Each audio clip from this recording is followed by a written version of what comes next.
this one veteran actually had to amputate his leg because of this medical device error.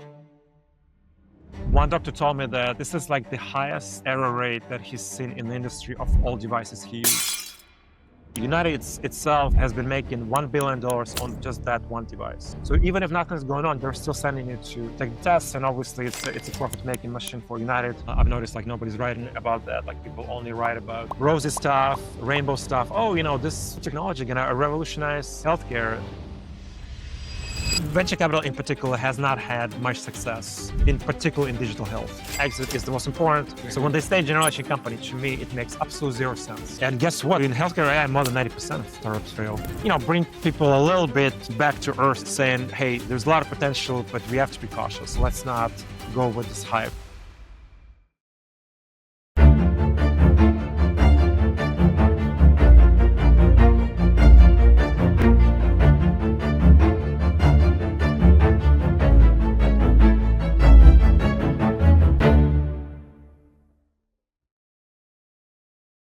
Hello and welcome to the Uprising Show. And today I have a very special guest, Sergei. How are you? I'm good, Vivek. Thanks for having me. I appreciate it. Sergei, before we go into the conversation, I'll have you introduce in your own words to our listeners a little bit about you in maybe 1-2 minutes. Yeah, of course. Thanks for having me again. I'm Sergei Polevikov. My background is in mathematics, analytics, research. I love research. This is how I started in applied mathematics, where I was trying to apply various mathematical models and statistical models to real-life applications. And so once you have that interest, once you have that knowledge, it's kind of interesting going through my life, through my career. So I ended up in economics, finance, fintech, and now in healthcare. So it's kind of been an interesting ride. But in the end of the day, what I'm trying to do is to use my knowledge and also knowledge of my team that I have right now, or I guess various teams in various companies, to try to help various problems in healthcare that we have with AI, and to fix them with AI and technology, or at least try to address those problems. And as you know, there are a lot of problems, also a lot of obstacles. The moment you are becoming this healthcare AI guy and, trying to make a difference, you quickly realize, which I didn't realize initially when we started with my business partner, Daniel, 6 years ago. I didn't realize how different this industry is compared to other industries. Like, I know finance, I know fintech, I know a little bit of manufacturing, and it's just a completely different animal in terms of the structure, in terms of just a sheer number of obstacles that exist in terms of implementing technology and just trying to innovate.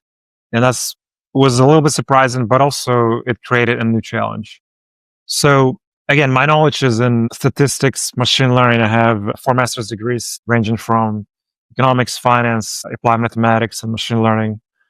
And again, my passion is research. I am reading papers. I'm trying to understand the latest AI models, AI products in particular in healthcare, and I'm really fascinated with that. So last couple of years, I also started Substack for that particular reason, a Substack newsletter, AI Health Uncut, just to share my knowledge and to try to create a discussion to involve healthcare AI enthusiasts or just medical community in general, and try to find those pockets, those problems. Sometimes they're big problems, sometimes they're smaller, and try to address them. In many cases, AI could help, for example, but actually, in majority of cases, you don't even need AI. You can use all sorts of techniques, all sorts of solutions to fix problems. Again, as I mentioned before, sometimes it's not easy. You have a lot of forces, you have incumbents, you have investors, and you have medical community, and their incentives and their goals oftentimes are not aligned at all. And this is what we're dealing with. And, this is where I am. I feel like with you and knowing you and the things that you mentioned just now, you might have a no holds bar outsider to inside healthcare. I consider myself an outsider in healthcare too. And I always tell like, that's the kind of discussion we can have in this episode today. So I always tell everyone that even from the sales and marketing side, you work in healthcare, it's a different beast versus you do marketing in enterprise software or you do in fintech. Way different, right? So it's like right from the wording you use to who's the, like how the buying cycles work, way different. So, so it's kind of the same notion I have from my experiences. And by all means, and by all due respect, this is the harder part. So healthcare is the harder part. I mean, I felt like I was on a sky number 9 when I was selling into enterprise software, even to global companies. It felt like much easier when I took a couple of years out of healthcare to be VP marketing for this company. So Healthcare's hard. Healthcare's hard. it's hard. It's hard. It's so deep. many obstacles. You have to deal with. It's just hard. Yeah, and I, to my credit or my luck, I even took challenge of working in home care, which was like, oof, oh my God. I was like, oh my God, this is like within healthcare, there are ladders. And I feel like home care is like the bottom where you see the most pain and how the system is so broken in every aspect. But before we talk about work and this, let's go back in time. Where were you born and raised? And then was either of your parents entrepreneur or healthcare? Any relation to that field? Well, so I was born and raised in Belarus, which is a former USSR. If you know anything about that regime, it was very difficult, if not impossible, to be entrepreneurial. The government was controlling everything. So my parents, they have different backgrounds. My father is a professor, still is, although kind of getting to the age, kind of deciding what to do, retire or not. But he's also been in sciences. In fact, one of the most prominent experts in thermodynamics, for example, things like plasma. So he's a physicist and also applied mathematician, and a lot of really kind of world famous research. And even though he's kind of getting to that age now, he's still kind of pretty famous. So I was inspired by him to a large degree to go into research and to discover new topics and to write papers. For example, I have about 30 peer-reviewed papers in different areas. For example, my mom also, she's been an engineer as well all her life, and now she's more turned into teaching. There is a need for, especially in Eastern Europe where they are right now, to have Western knowledge and to kind of implement the ideas of democracy and, for example, free market economics. Even though a lot of those countries like Baltic states and Eastern European countries, they have definitely made a lot of progress. There's still, in terms of education, I think those students still craving that kind of knowledge. So those are my parents. They've been my inspiration. I went into mathematics initially, as I said, but it was applied mathematics. So once you get to know various techniques, various methods, and again, mathematics is kind of like the start. So you can kind of expand into statistics and machine learning. It's kind of like, to me, math is kind of the base, and then you can find applications. Now it's obviously a lot of conversations about AI and machine learning, but it all starts with math. Any algorithm, how you develop it, how you innovate. You go back to the drawing board. This is how all this major AI models started. For instance, transformers, convolutional neural nets. You start with the basics, and then you try to code it, and then build it into something useful. So math to me has been the base, and again, my parents have been my inspiration. Very nice. And how does this happen to someone who starts in, I don't know, finance, and then you converge into healthcare? How that converged, your career converged, how that happened? Even AI now, I would say very much deeper. So talk us, like, was it more like, looking back, connecting the dot, it makes sense? Or it was completely random that, no, it just like one thing led to another? Tell us a little bit about that. I wouldn't call it a natural progression, but looking back, everything happens for a reason. I had some, personal ups and downs in both my career and my life, and at some point, I was just thinking, what is the next chapter of my life is going to be? Fortunately, Sashkov, who was my initial partner, at this digital health startup, WellAI, that we started 6 years ago. And now, by the way, we kind of moved on and kind of expanded, and now we partnered with another startup called Chart to Chart. So it's kind of like merged. So it's kind of like becoming more exciting. And I'm gonna tell later what we do, but in terms of how we started, to answer your question, it was almost accidental. I was just looking for, what can I do with my life, with my career? Kind of different thoughts, to be honest. Should I change industries, or should I just have my own company?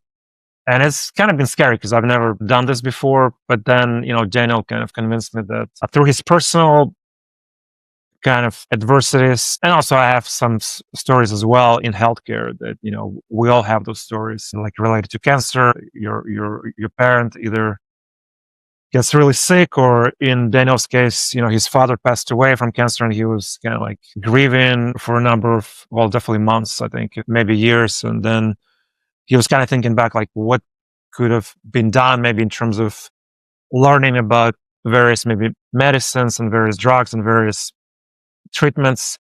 And he thought at the time, even 6 years ago, we didn't have much in terms of medical knowledge. We had WebMD, we had some similar. At the time, it was website. It was not many apps, but they were just kind of like yes, no kind of decision tree propositions. There was nothing where you can kind of like really learn from medical knowledge. And so we decided to essentially get the publicly available PubMed data set. So when you go by the way, to the website of NIH website, it's kind of nice. You can search for various terms and search for papers, but the actual data set underneath, to whoever was dealing with that, it's quite unstructured. You have to spend time on it to clean it up, to make it structured, to make different medical terms talk to each other. And so my team spent, a number of months, actually over a year, just on that data set before we can kind of make it talk to us. And then, it's funny, like how it all starts with data. Once you kind of bring it to something that you can really work with, it's kind of like it's almost like magic.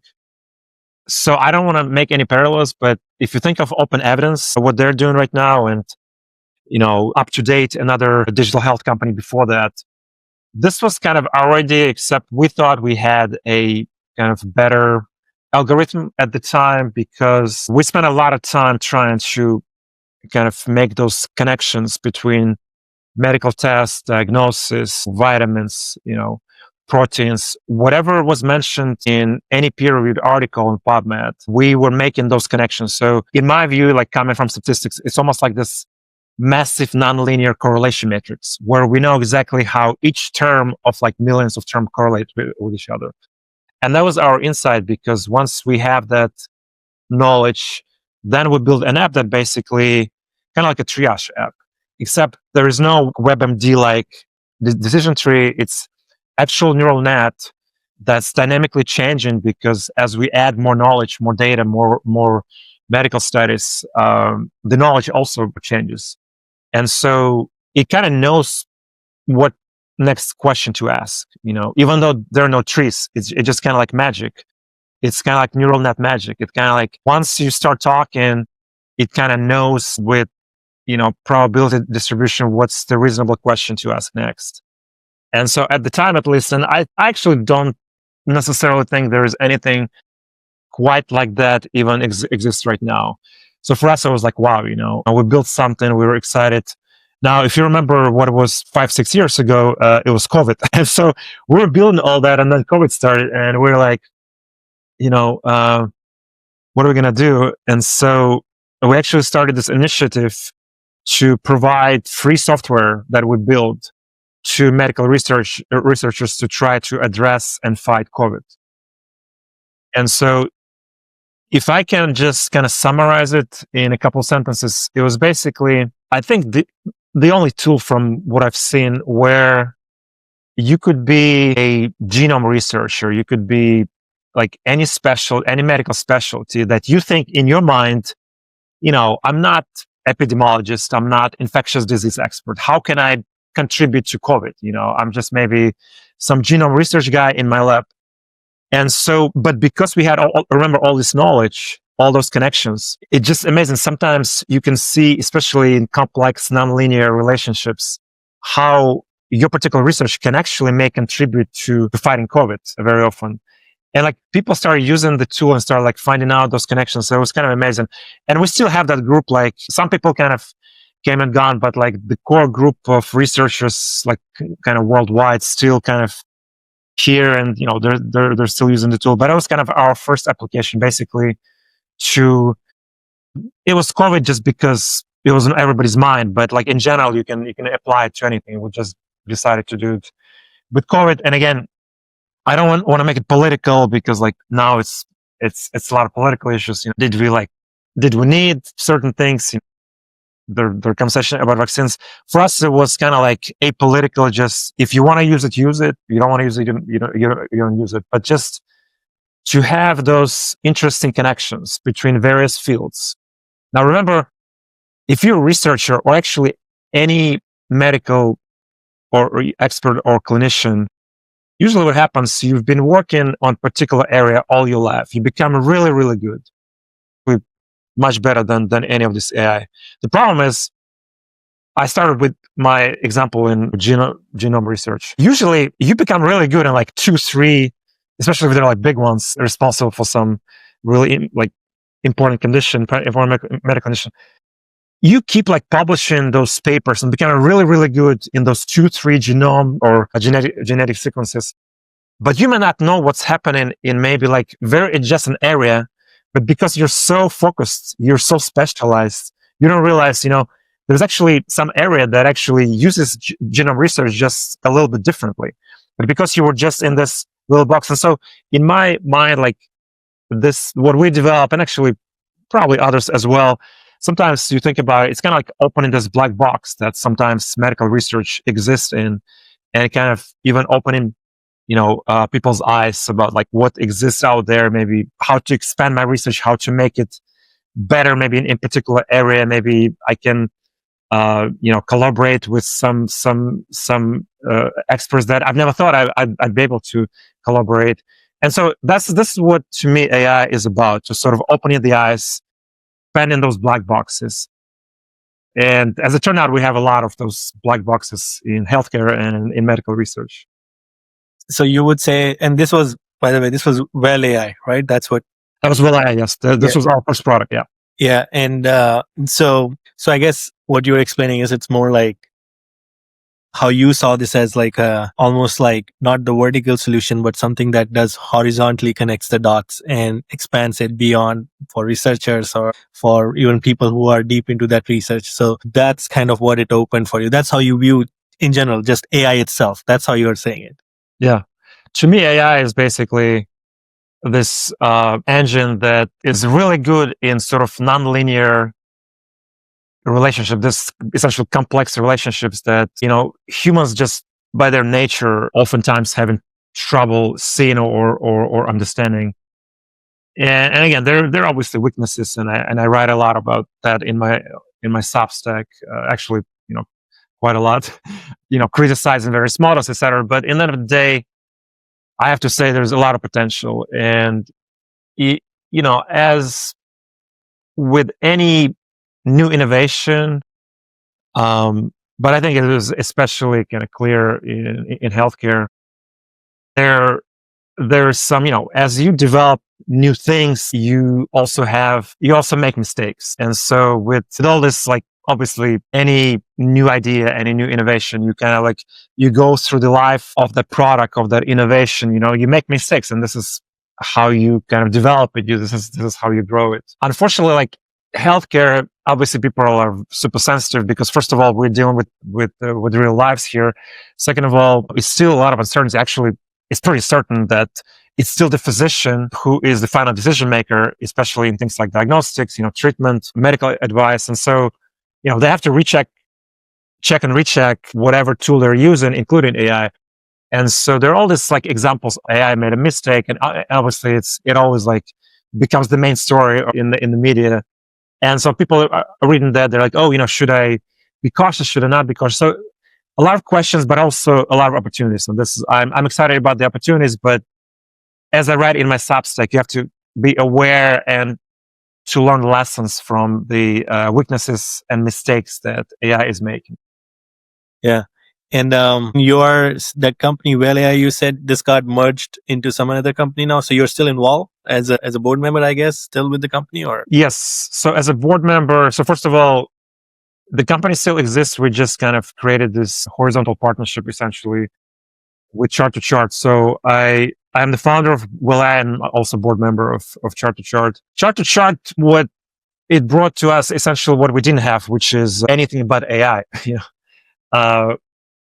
The original team has been a team of engineers and data scientists. And again, I'm on the research side. I'm not an engineer. Our engineers have been pretty good, but at some point you need to have knowledge outside of AI and outside of engineering. And so Chart to Chart brought us that knowledge. So we have more medical experts now. We also brought to complete the team, we brought some front end engineers as well. And so it's been a great partnership, and we've been developing essentially a virtual platform to connect patients and doctors. WellAI is the AI engine that still is there, but as I said before, many of the problems that exist in healthcare, in this case, we're trying to address primary care with most of our clients, actually. You can solve it without AI. You don't necessarily need expensive training or even just getting off the shelf model and paying for tokens. Sometimes just SaaS automation, you don't need AI, but in many cases, AI is useful. So one use case, if I can just mention, that I've been excited about, and again, there's nothing new, but I think we're making some good progress, is basically simple idea. You have a patient, and patient has a lot of data, and every patient is individual. So all this off-the-shelf AI models, the problem is that they treat most users, in this case patients, as the center of distribution, and it's okay if the patient happened to be near the center of the outcome distribution, but many patients are not, especially sick patients. They're coming with their very specific diseases. So to develop a model that is very patient centric, so that's one step. And second, to continue using that great knowledge, that great research, that keep on adding. PubMed is adding up to 1,000 peer-reviewed articles per day. Imagine. So when we started, it was like 30 million articles. Now I think it's like close to 32 or something. And so to combine that knowledge with individual patient knowledge, medical history, doctor's notes, audios of telehealth visits, for example, that we also save on our HIPAA compliant platform, and then have that knowledge and at the fingertips of both patient and the doctor, because doctor may be asking completely different questions. Patient may be asking, when was last time I had a COVID test? Doctor may be asking, I have this telehealth appointment. Tell me what's this patient been, what drugs she or he has been using recently. So very different questions, but so we have this both sides, patient side and doctor side, and an exciting project.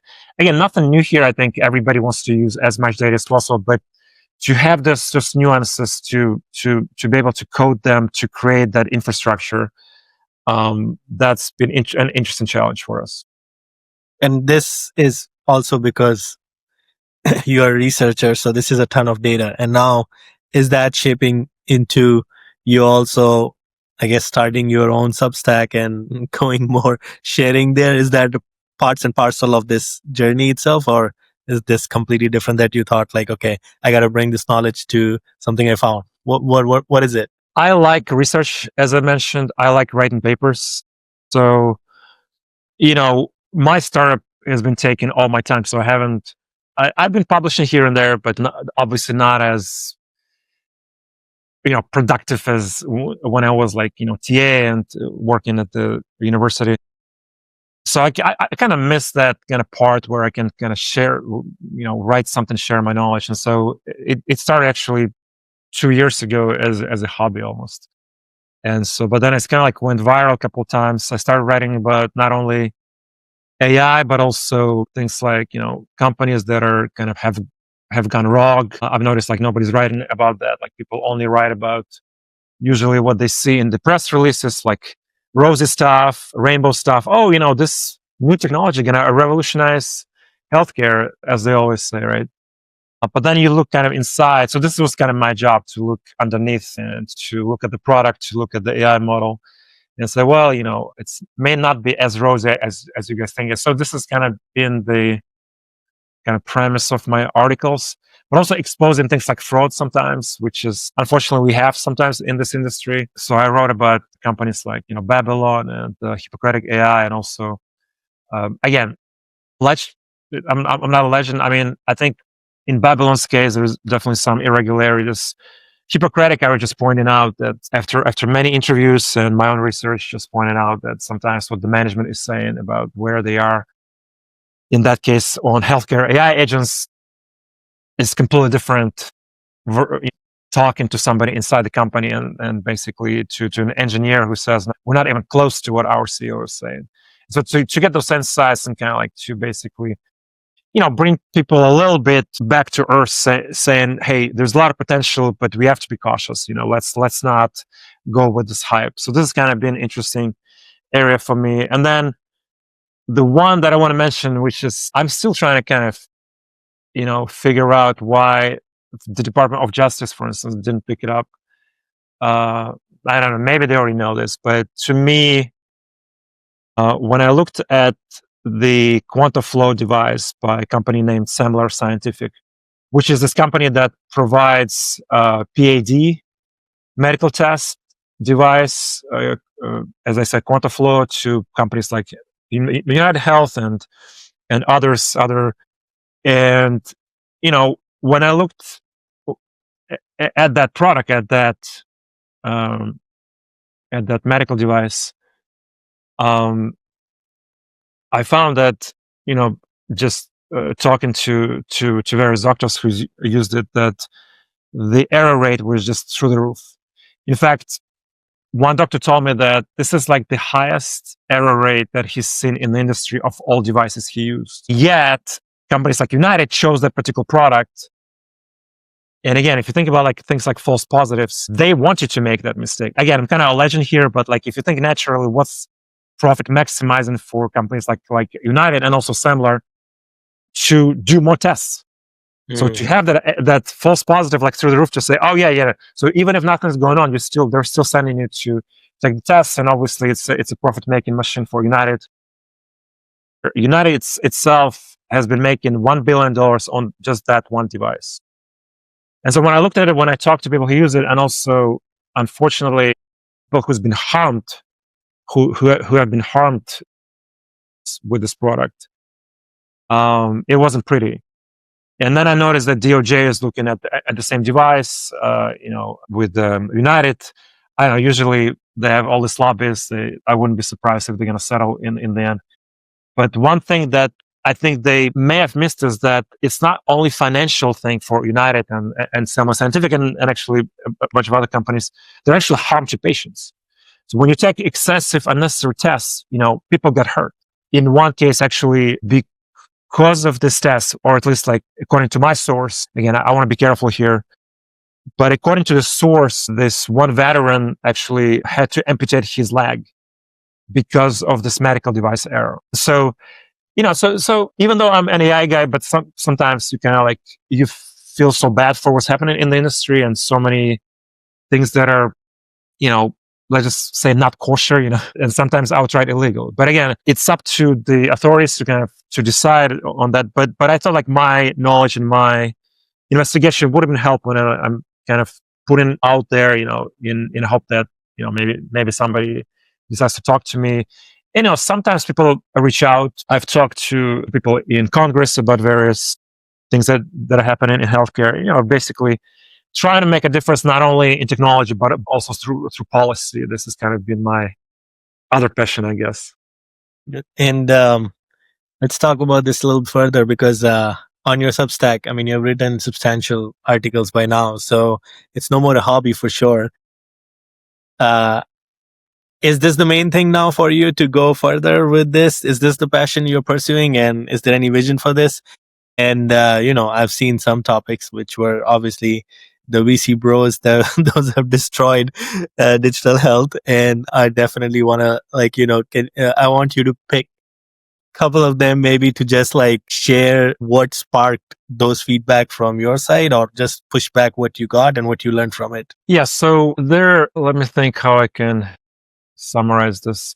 So there have been different areas. So one is obviously AI. I like AI. I look at AI products in healthcare every day, and so that's been like one passion of mine, to look at the products, at AI models, and kind of point to some positives to negatives. And it just happened that I'm talking about negatives a lot, just because disproportionately other people talking about positives. So it's kind of like, some people call me a pessimist, but I don't think that's fair.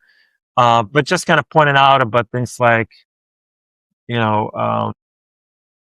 like the latest thing, which I thought was fascinating, at least to me, in this area, that, if you read the latest Health Bench paper by OpenAI, so Health Bench is this data set of medical conversations, very well structured, been checked and vetted by human physicians. And so the idea is that what they're selling, in my opinion, what they're going to continue doing is basically saying, look, just take our off-the-shelf model like GPT-5 and just make sure that your data set is kind of very similar to Health Bench, okay?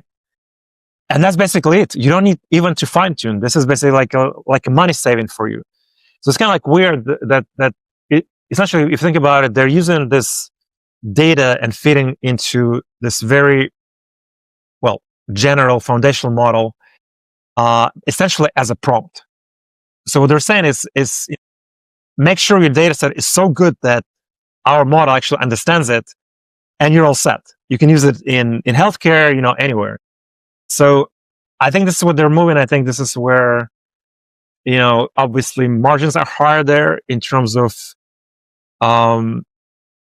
just selling what you have, as opposed to, spending money on fine tuning for different subspecialties, different industries, etc.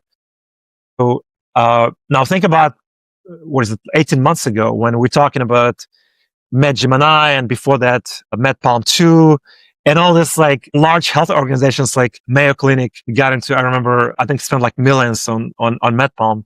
And literally months later, it was like outdated. It's just fascinating. And so, again, just to try to bring the truth to the table, at least from my standpoint. Again, I don't have sponsors. I don't have any kind of bosses for this particular project, no advertisers. So it's all me. And that's why I'm kind of have this appeal to my founding members and also paid subscribers to just support my mission, to help me, because these things take time. Plus, obviously, I have my day job with my AI company. But, it's been interesting. So that's one area, AI. What else? So the other area, as you mentioned, investing, with my background in finance, I kind of started looking. And, what numbers have been telling me is that, venture capital in particular has not had much success, in particular in digital health. In a sense that, it's just upsetting to me when they're talking about generational company that they invest in. And then at the very first chance, whatever the chance is, it could be a secondary sale, it could be, 18 months after IPO. I don't care, but they usually just get out. For them, exit is the most important. Mm-hmm. So when they say generation company, to me, it makes absolute zero sense. And so when I follow those companies that they invest in, especially like big brand name venture capital firms, they absolutely failed. Especially maybe cohort, with the COVID, 2021, a lot of so-called SPAC companies, etc., which was kind of easier way to become public, which it's like a separate conversation. But to me, it's also was one of those interesting semi-legal schemes. But a lot of people, made money, which I feel like, they shouldn't have. But anyway, and so when you follow those companies that they invested in, into the public markets, they're not doing so well on average. And so you asking a question then, well, can they really pick names, or like is everybody just adding to their portfolio what they see at Sequoia or Andreessen Horowitz? And even those firms in digital health in particular, they have not actually done well over the last decade. And so for me, it's kind of like a disconnect. You're talking about investing in this generation companies. They always like mention, Tesla, Nvidia, this is going to be the next greatest thing. And then you literally fall like 2 years after the IPO, and in many cases they're just not doing well or go bankrupt. And then you compare versus everybody else, what I call bootstrap. Now again, people kind of like have been arguing with me about the definition about bootstrap. Many of these companies took capital initially. I'm not saying like don't take capital. Those are not by the mom and pop companies. I mean, we're talking like IPO after IPO public companies. What I'm saying is, unlike some of these VC-backed companies that have, Series A, Series B, blah, blah, blah, all that alphabet, usually what I call bootstrap is that they took some money initially. Obviously, all of us need capital to begin with. And then they were disciplined. Oftentimes, they were just focused. They were smart enough to just maybe focus on one product and just go with it. Very kind of cost efficient, cost aware. And that's how they became successful. And I feel like with all this VC rounds, sometimes, you keep feeding them with capital, with cash, and it kind of gets to your head. I was like, oh, we're going to have next round. We're going to have more cash. We're going to burn it. And so you lose that discipline. And so everybody's talking about revenue. Nobody's talking about the bottom line. And to me, it was kind of interesting. So to me, VCs have not helped. To be honest, another issue is that, well, also, private equity, but venture capital as well. I don't know. To me, and I write about that a lot, the incentives that they have, in many cases for their shareholders, they're not aligned with the goals and kind of dreams sometimes of the medical community, especially like locally. So they want to get in and get out at a high price point. In many cases, they leave those communities in complete disarray, in particular in private equity, those deals. And so I just want to point out to some of the stories. I think we need to learn. I think we need to maybe explore other financing opportunities, kind of, and I know there this financial models that exist that perhaps are not the same as venture capital and perhaps more aligned with what doctors and patients need. The interesting thing in healthcare is it gets, even though it's private institutional money, right? But when you look at the, revenue streams, and whenever it's patient facing, then you also have somewhere involvement from the feds, or there's a Medicare money, there's Medicaid money, and there's all those things comes into play, which, believe it or not, there are companies that venture capital is funded just based on that revenue, right? So is this a good, strong enough foundational model that you're just getting money from? Not to say like your government should not do that, but it's kind of like building a company where you're funding from taxpayers' money. How smart is that, right? So, and this is where I go back to what you said, like, well, yeah, totally. All the venture capital is doing is like, we are going from A to Z point, and that's done. And then afterwards, we leave it. Then it's for everyone to figure out on their own. If there are funding cuts, they suffer. If there is some other problems, then in any case, patients suffer, right? In worst case, there will be providers suffering, because in private equity, they will squeeze their life as hell, make them do, everything instead of $1, you do it on a penny now, right? So that's how they will do, right? It's all about the exit, David. They all talk about the exit. Yeah. What I'm a little surprised about, because, coming from kind of financial background, like we all go to this business schools and we all learn that, things like diversification, things like, not just giving you money to Andreessen Horowitz, things like,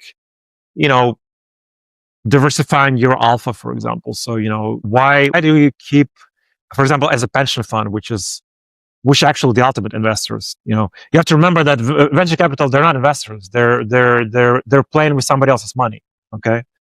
And so we're talking about pension funds and sovereign funds, and it comes down to sometimes just like teachers and firefighters and sort of their pension money. And so the question is, Sequoia and Andreessen Horowitz, they've established such a brand, and I guess good for them, that no matter how much money they lose, those pension fund managers keep coming back to them.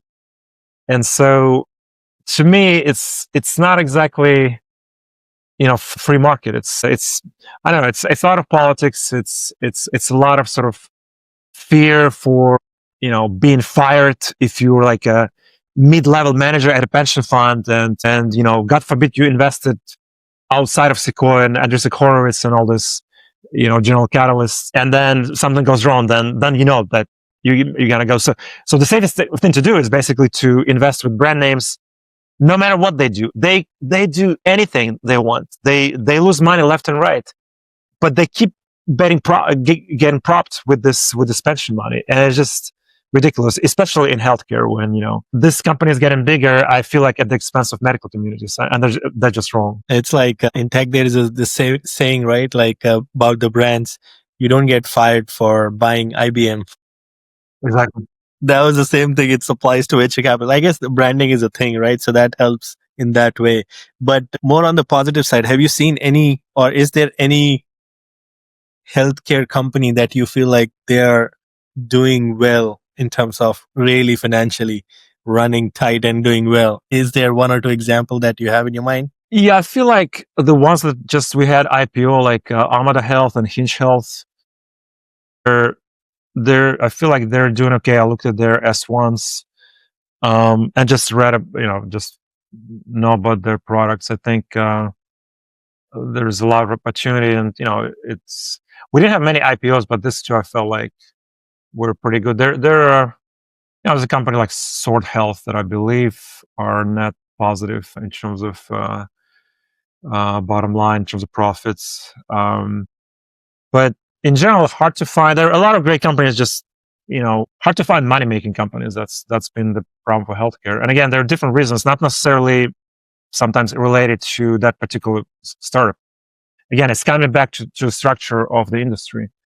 So one thing that I have to add is just I've been invited like with lectures and speaking arrangement to various conferences and also universities. And so like I have this deck of slides specifically on kind of looking why healthcare is what I call why is healthcare 20 years behind other industries in AI. And so it's kind of fascinating that you go to this conference and you see all this enthusiasm talking about your Ring, your sleep app. Everybody's excited, but you look across the industry. You go outside San Francisco and New York, and the picture is completely different. Clinicians are sometimes extremely cautious about AI, for example. They don't see value add. They see it as additional time spent because at the end of the day, they have to be decision makers. And I feel like the industry structure sometimes are just completely against new innovation. You have your incumbents. I mean, they're making billions in profits. If you read any business textbook, Economics 101, the incentive for incumbents is actually not to do anything because this is for them. This is the status quo. So why would they implement? Why would they change the way they do business?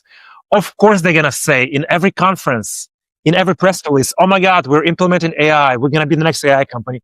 Of course, they have to say that because this is what their investors are asking. But then you go inside and talk to people who are actually doing it. They're doing absolutely nothing because again, it's important to remember for them, the status quo is the profit maximizing formula. Picture is much, much more serious than in other industries. Like in finance, you have an algorithm that kind of creates you alpha, everybody's like, oh my God, let me have it. So once you have something innovative, looks like it propagates much faster. Manufacturing, if you have something that makes your manufacturing line, you're more efficient, of course you're going to get it, assuming, it's cost efficient, etc. I feel like in healthcare, there's just additional obstacles that we have to overcome, whether it's on the lobbying side, on the incumbent side, venture capital side. I feel like there's also a lot of sort of connection actually with Washington, D.C. nowadays.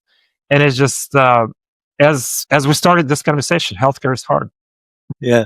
And let's talk about a little bit. I saw that you also are building Founding Members Club. What's that about? Oh, yeah. So I started writing on Substack. So it's just one of the platforms where you can write research your articles, and then you can also monetize it. So again, as I mentioned, I don't have sponsors, I don't have advertisers. So for me, it's one of the ways to monetize. I have paid subscribers, so it's like a minimum you pay, whatever that monthly fee. But then there's also founder members that's a little bit higher level. But then what happens is we started to have more kind of very intimate conversations within that club. So for instance, on Thursday, I'm moderating this very big conference called Prax Healthcare AI Summit in New York City. And so I basically reached out to my founder members and said, can we discuss what kind of topics I can bring to the table to make it interesting to the audience, and maybe in conversation with the experts that I'm going to have pretty good experts on stage there. Or maybe we can figure something out. Maybe we can point to some interesting issues that we haven't talked about. So those kind of intimate conversations was just like a very small club that kind of like became almost like part of my life.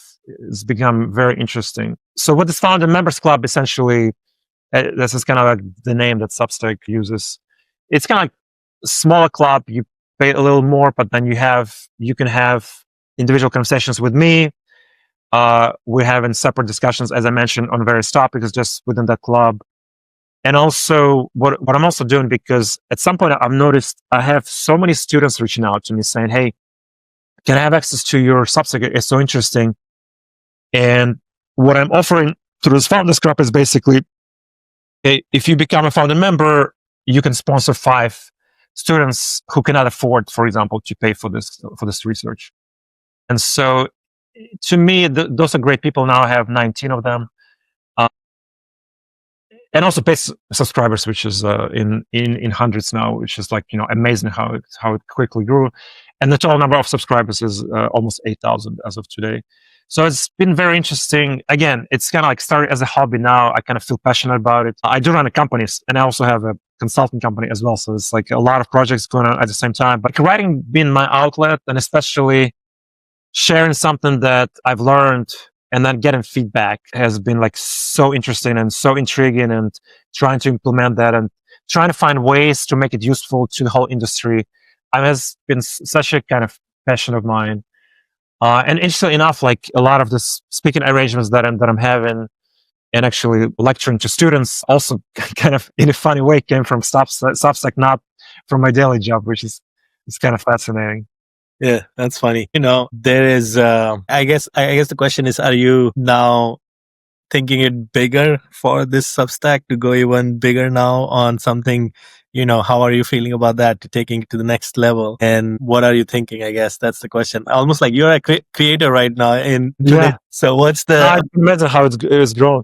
I mean, ideally, just to maybe, I don't say in the near future, I think it's only going to be me, but to have more research is just a game of numbers sometimes, just maybe to kind of some point to have somebody else, or maybe help even with like social media, things like that. So I have more time for research and, more knowledge, because again, to me, I don't see, especially in healthcare, that people are sharing sort of mistakes. Mistakes are painful. I've had so many mistakes, and I share that, but it's not easy sometimes. So you had a startup and it just didn't do well, and guess what? Like, actually, in healthcare AI, more than 90% of startups fail, and that's okay. But to get that kind of story, people don't want to do it. They don't want to share, or to notice something that maybe the industry is using because it's like a foundational model. And I'm like, oh my God, you cannot use it because of this error, to share something like that. And people get upset because, you point into all these negatives, it's time for you to become positive. And I mean, I write about positive stuff, but like sometimes you learn from your mistakes. And especially if there's something that's being used in the industry right now that's not exactly what has been advertised as. To point to that error or mistake or maybe some weakness of that particular AI model, I mean, to me, it's important to kind of for people in the industry to learn about that. And so, yes, to have more of that research, have more time to do it, look at more products, more models, more companies that are doing great and also doing not so great. There's only 24 hours in a day, so I'm trying to do my best to expand that. So yeah, at some point maybe if it goes well, I mean, we'll see. Maybe it's gonna be like a separate like team or company. But so far, it's just me, unbiased, just honest, brutally honest ideas, insights, and research. All right, that's cool. And let's do a little quick fire round. Okay, so whatever comes to your mind first. Okay. An idea for your next deep dive post on Substack that you not yet have written, but you think about it, you have to write. I have to write. They're always. I want to be kind of maybe more timely in terms of voicing ideas on various AI models in healthcare, because all these companies, they come up with great ideas and they advertise it, and actually when you read their papers and try to replicate them, you cannot, because whether it's DeepMind or Google or OpenAI, they tend to publish in a way that's kind of like very positive and kind of like sometimes they pick and choose, and sometimes it's not obvious to the naked eye. So again, for me, it's been kind of like interesting passion. So that hasn't happened yet because like every new AI model may not have happened yet, but I'm thinking out loud just to get that knowledge quickly to the medical community. I think for me is important. I don't think many people do that. I think majority, I don't know, 90%, whatever, 80%, they just pick up a paper. Like we had the other day, paper from, was it Google? Yeah, Google, I think, explaining how to fix hallucinations. And, just the idea that, hey, you're using another AI essentially to fix some other AI's problems. To me, it just makes absolutely no sense. But it gets picked up like all over the YouTube now. You see, this is great. We're not gonna have hallucinations anymore. It's great, And like sometimes I feel like, just read the paper, And so to have that timely knowledge to me is important, and that's what I'm trying to do, and what I'm striving to do in the future. Is any of the consumer-facing AI like OpenAI, Grok, is useful for healthcare at all? If you have to say it, because everybody on the patient side is using it. It's not on the provider side. We don't know. Everybody's just guessing. Oh, I mean, I talk to doctors on a daily basis. I feel like my sample, well, it's a pretty diverse sample, but I also have this like very big tech enthusiasts among my doctor friends. And so that sample is definitely biased, but like you talk to them and then you talk to like your kind of everyday doctor who's basically overwhelmed and burned out, and it's could be a completely different story. But yeah, people love their AI scribes. I've met people who are crazy about open evidence, which is funny because this is kind of like how we started, well, more or less at WellAI, but they did it better, I have to admit. They got VC money, etc. So just medical knowledge with references to specific medical studies. That's exactly how we started at WellAI, by the way. So it's kind of funny, but it doesn't matter. If it's a good product, it's a good product. Yeah. So I've heard good things about open evidence. A lot of AI scribes. I think Abridge and Ambience, they've done a great job. I like Nabla for their research expertise. I kind of I've looked at their product. It's a good product, but I was really impressed by their kind of academic and kind of research knowledge. Because I think, like in my view, it all starts with research. To me, when you don't have that empirical and research knowledge underneath the product, to me, it's not a good product. And so, if from that point of view, if you look at the AI scribe market, I would say over 90% of products are basically crap because they're just they're copy and pasting. They have no research whatsoever. They have just basically a couple of engineers and copy paste an API into like OpenAI underneath. To me, it could be a useful product. They're probably selling it well if it still exists. But like again, to make a difference in the industry, I feel like you need to have a good solid team of researchers who are passionate about, modeling and kind of, playing with code, things like that. Nabla, by the way, they also have Jan LeCun, who's this world famous AI guy who made convolutional neural nets extremely popular for its image recognition in the early 2000s. So so companies like that. So again, they're great companies. They're probably companies I haven't mentioned because I don't know of them yet. But yeah, there's some failures, but some really great successes. So I have to acknowledge that, obviously. And the reason I write about failures is because I notice everybody else is writing about successes. So it's not like I don't believe in great companies. I do, of course. And that's why I'm in this industry, by the way. There's a lot of opportunities for AI. Yeah. So you do see AI scribes as native separate product, not like a feature, like Epic building or all those things building. I think honestly, it will become commoditized at some point. Yeah. Right now, it's a separate product. If you listen to like Epic's announcement at was it the UGM conference, their annual conference, obviously they're saying all the right things, that is going to be part of Epic EHR, in particular AI scribes, which was I guess like one of their 3 AI directions right now. I think eventually it's going to be commoditized. I'm kind of skeptical it's going to come from Epic, even though they're the elephant in the room, to be completely honest. But just the absolutely excruciating speed that they're doing things. And again, I explain why. Is because they don't need to hurry. They control the market. Like 2026, maybe there's going to be something. I'm using their telehealth as a patient often. I mean, it's not a good product. So they're partnering with all these companies, AI providers here and there. A lot of passion going on, a lot of outdated technology underneath, and they're trying to put AI on top. And I don't think it's going to work. That's why, like, there was a lot of kind of excitement saying, game's over. Apple's going to be AI.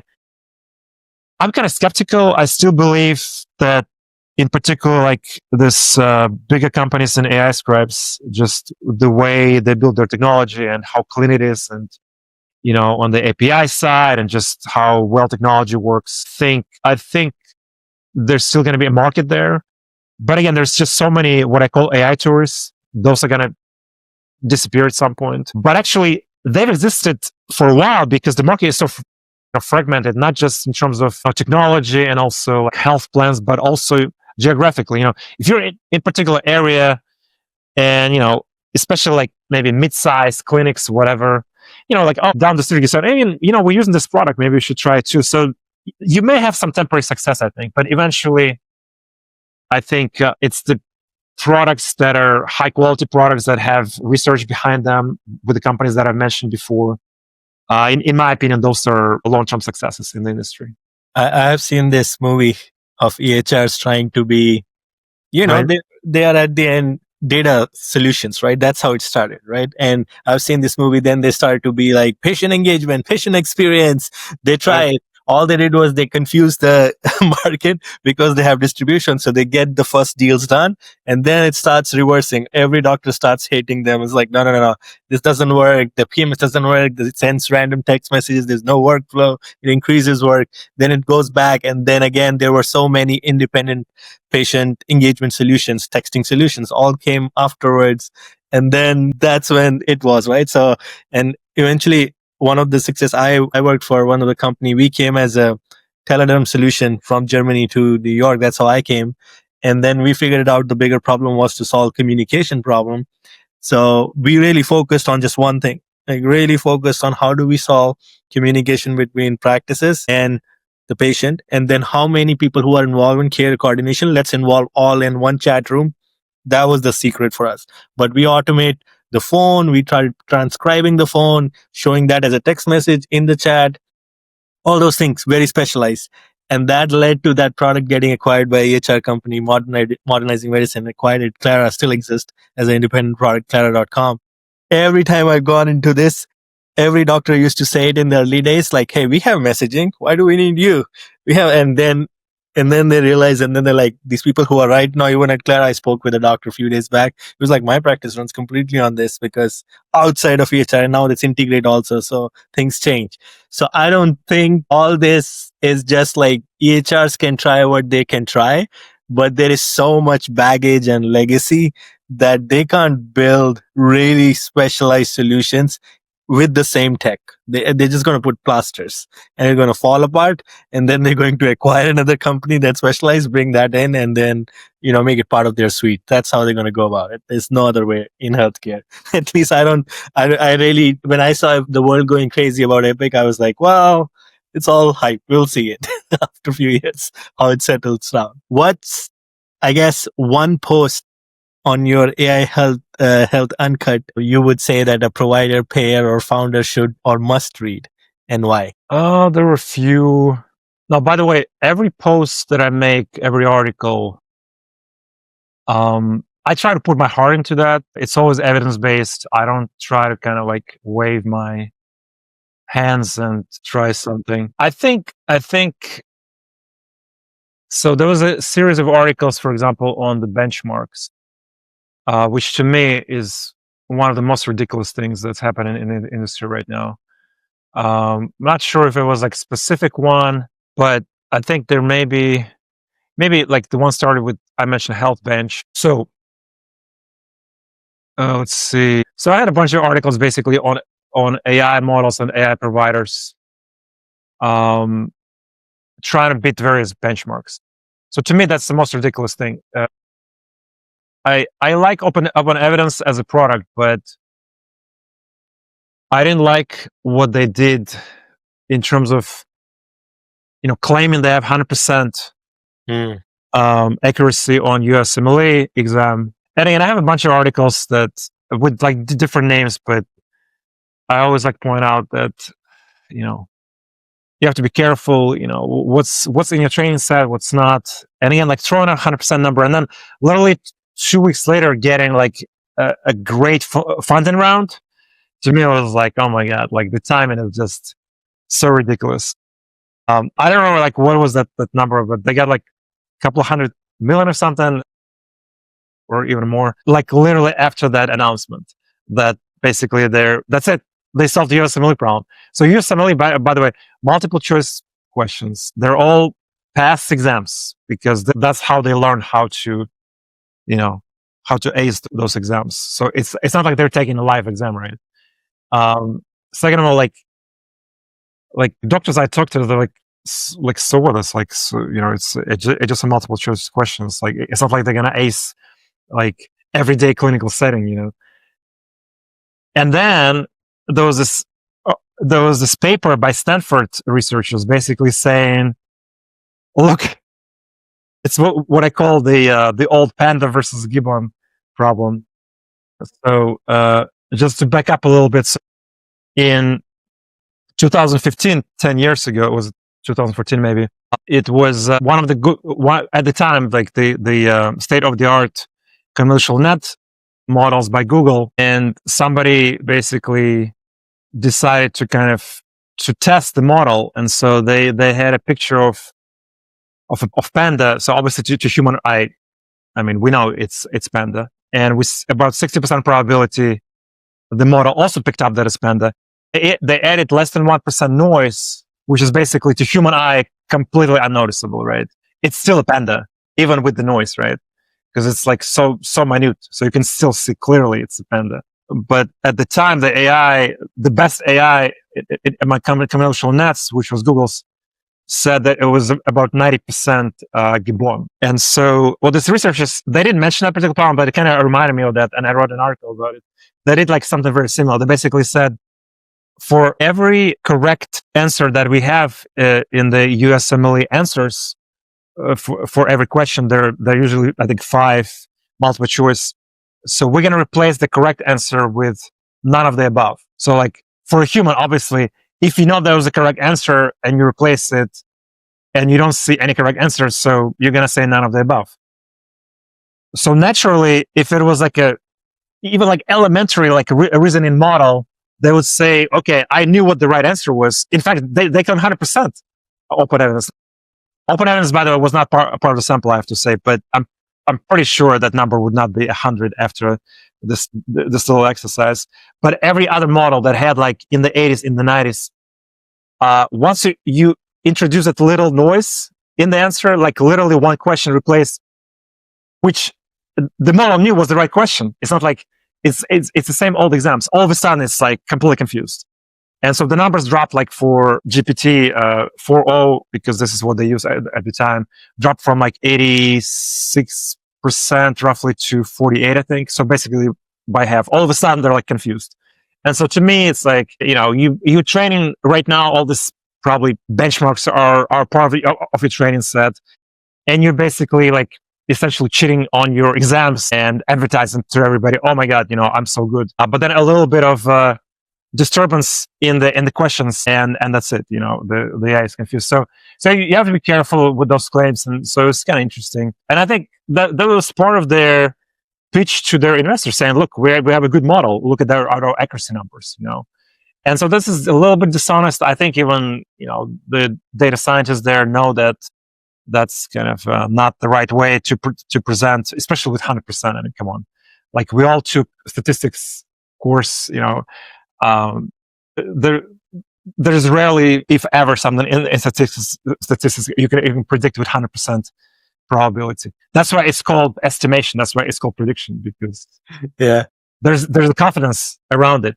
So yeah, it was kind of interesting. So I think those kind of looking at those papers have been interesting. But yeah, in general, kind of my investigations, I think, have been useful to people, and people have been thanking me to kind of opening their eyes. I go to conferences as a speaker, as a participant, so I also come back and kind of share my knowledge. So that was, I think, been helpful to my readers. But in the end of the day, whatever I say on a daily basis, like talking to doctors, talking to patients, talking to data scientists, I'm basically sharing. And, I'd love people to continue supporting me, and hopefully it's going to grow into something big.